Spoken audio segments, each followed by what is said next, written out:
നഗരസഭയുടെ മാതൃകാപരമായ നവീകരണ പദ്ധതിയിലൂടെ ഇടപ്പള്ളി ചിറക്കുളം വീണ്ടെടുത്തു. അമൃത് 2.0 പദ്ധതിയിൽ ഉൾപ്പെടുത്തി 55 ലക്ഷം രൂപ ചിലവഴിച്ചൊരുക്കിയ നവീകരിച്ച കുളവും ഓപ്പൺ ജിമ്മും നഗരസഭാ ചെയർപേഴ്സൺ അഡ്വക്കേറ്റ് ജൂലി സാബു ഉദ്ഘാടനം ചെയ്തു. കേരള വിഷൻ എന്നും ജനങ്ങളോടൊപ്പം.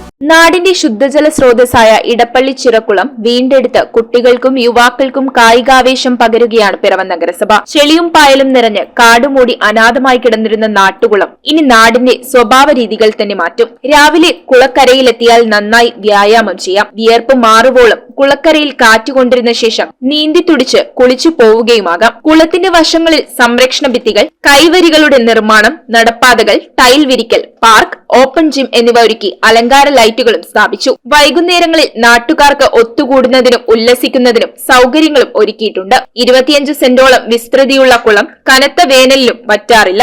മുളക്കുളം പഞ്ചായത്തിലേക്ക് വെള്ളമെത്തുന്ന പാലച്ചുവട് വലിയ തോടിന്റെ ഉത്ഭവം കുളത്തിന്റെ സമീപത്തു നിന്നാണ്. നഗരസഭ 14 ഡിവിഷനിലെ ഇടപ്പള്ളിച്ചിറയിലാണ് കേന്ദ്രാവിഷ്കൃത പദ്ധതിയായ അമൃത് 2.0 പദ്ധതിയിൽ ഉൾപ്പെടുത്തി 55 ലക്ഷത്തോളം രൂപ ചിലവിൽ കുളം നവീകരിച്ചത്. നവീകരിച്ച കുളവും കുളക്കരയിലെ ഓപ്പൺ ജിമ്മും നഗരസഭാ ചെയർപേഴ്സൺ അഡ്വക്കേറ്റ് ജൂലി സാബു നാടിന് സമർപ്പിച്ചു. മനോഹരമായ രീതികളെ സ്ത്രീകൾക്കും കുട്ടികൾക്കും ഒക്കെ എക്സസൈസ് ചെയ്യുന്നതിന് നമുക്കവിടെ ആത്മീയം ബാക്കിലുണ്ട്. ഇത്തരത്തിലുള്ള സൗകര്യം അതിനോട് കിടപിടിക്കുന്ന രീതിയിലാണ് ഇവിടെയും ഇത്തരത്തിലുള്ള സൗകര്യങ്ങൾ വന്നിരിക്കുന്നത്. ചടങ്ങിൽ വൈസ് ചെയർമാൻ KP സലീം അധ്യക്ഷനായി. ഒരു പൂ ചോദിച്ചപ്പോൾ ഒരു പൂന്തോട്ടം തന്നെ ഈ പ്രദേശത്ത് ലഭ്യമാക്കാൻ നിങ്ങളുടെ മെമ്പർക്ക് കഴിഞ്ഞു എന്നുള്ളതാണ് ആ മിടുക്കെന്ന് പറയുന്നത്.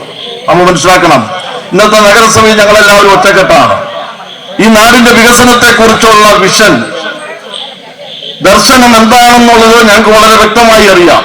മുൻ നഗരസഭാ chairperson Eliyamma Philip, division councillor doctor Ajesh Manohar, സ്ഥിരം സമിതി അധ്യക്ഷരായ അഡ്വക്കേറ്റ് ബിമൽ ചന്ദ്രൻ, ജൂബി പൌലോസ്, കൌൺസിലർമാരായ പി ഗിരീഷ് കുമാർ, പ്രീമ സന്തോഷ്, ജോജിമോൻ ചാരുപ്ലാവിൽ, മോളി വലിയകട്ടയിൽ, നഗരസഭാ എഞ്ചിനീയർ ഷാരോൺ സുധാകരൻ, കക്ഷി നേതാക്കളായ സോമൻ വല്ലയിൽ, ജോർജ് അലക്സ് ആനക്കോട്ടിൽ, സാജു ചേന്നാട്ട്, സോജൻ ജോർജ് തുടങ്ങിയവർ പങ്കെടുത്തു.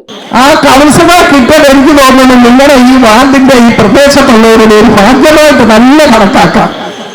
ആരും വന്നാലും ശരിയല്ലേ, ഇത്തരത്തിലുള്ള ഒരു വികസനം ഇവിടെ നടക്കാൻ പോകുന്നില്ലെന്നുള്ള ഒരു കാര്യം സത്യമാണ്. ഈ ഇടപ്പളച്ചിറയ്ക്ക് കോടിക്കണക്കിന് രൂപയാണ് ഈ വാർഡിലേക്ക് നമ്മുടെ ഭരണസമിതി നൽകിയിട്ടുള്ളത്. ഈ വീടുകൾ എല്ലാവരും ഇവിടെ പാവപ്പെട്ട എല്ലാ ആളുകളുടെയും വീട് 50,000 രൂപ നൽകിക്കൊണ്ട് നമുക്ക് മെയിൻ്റനൻസ് വർക്ക് പൂർത്തീകരിച്ചിട്ടുണ്ട്. ഇനി 1-2 പേര് ഈ വാർഡിൽ ലഭ്യമാകാനുള്ളൂ, അവർക്കും ലഭ്യമാക്കും. News bureau I vision Piravom. IT രംഗത്ത് തൊഴിലുറപ്പാക്കാം Kerala vision institute of ടെക്നോളജിയിലൂടെ.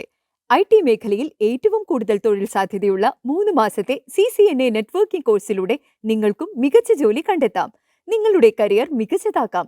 ISP സാങ്കേതിക പരിശീലനവും മികച്ച സാങ്കേതിക വിദഗ്ധരുടെ സേവനവും ആധുനിക സൗകര്യങ്ങളോട് കൂടിയ ലാബുകളും ഹോസ്റ്റൽ സൗകര്യങ്ങളും കഴിവുറ്റ വിദ്യാർത്ഥികൾക്ക് നൽകുന്ന 100% placement Kerala vision institute of ടെക്നോളജിയെ വേറിട്ടതാക്കുന്നു. രാവിലെയോ വൈകിട്ടോ ഉള്ള ക്ലാസ് തിരഞ്ഞെടുത്ത് ഉടൻ തന്നെ നിങ്ങളുടെ സീറ്റ് ഉറപ്പാക്കൂ. Kerala vision institute of technology, near railway station, Puthukkad.